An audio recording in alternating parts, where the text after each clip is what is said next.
Ano po? Hindi po. Hindi po. Sa Philippine Sports po. Napag-utusan lang din po. Kasi titingnan ko po yung bata kung pwede po maging atleta po. Mhm.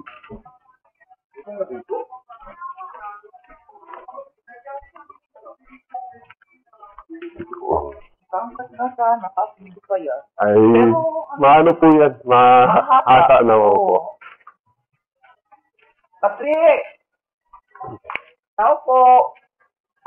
Bo! Hindi ko may naghanap kay Patrick. Ay, Hanap ka. Ayan magandang umaga. So, ito si Patrick. yan. Kasi pinapunta ako dito ni Coach Jason po. Pinapatingnan ka kung pwede ka maging atleta. Ano bang hilig mong sports?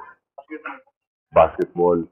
If ever na hindi basketball yung mapuntahan mong sport siguro, okay lang ba sa'yo? Basta mag-representa ka sa Pilipinas. Okay lang. Kasi ganito pinapuntahan. Pinapunta ako. Boom! Tuloy niyo muna to. Alisin yung aso dyan sa agad. Alisin yung aso. Lagyan niyo yung upuan. Oo nga kasi, marin masanay, kawawa. Saka malaking tulong po dahil scholarship po. Scholarship? Pagkano po, pagdating po ng tungkol niya ng kolehiyo po, may privilege na po siya. Hoy, Patrick! Tanggalin niyo muna aso niyo. Tapos pag-pay niyo sa papa mo. Tuloy muna kayo, sir. Sige pa. Ay, magandang umaga po. Si Jazz po, Jazz Alcantara. So, magpasyal po ako dito dahil inutusan po ako ni Coach Jason Alcantara po. Ngayon po, ang sadya ko po rito, titingnan ko po yung anak po ninyo na si Patrick kung may potential na maging atleta po.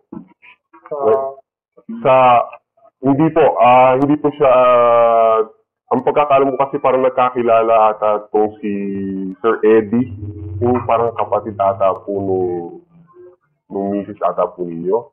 Fernandez po Eddie Fernandez. Ngayon, pinakiusap kung pwede tingnan ko daw yung bata. Tinanong ko siya ang hilig niya basketball. Ngayon, ang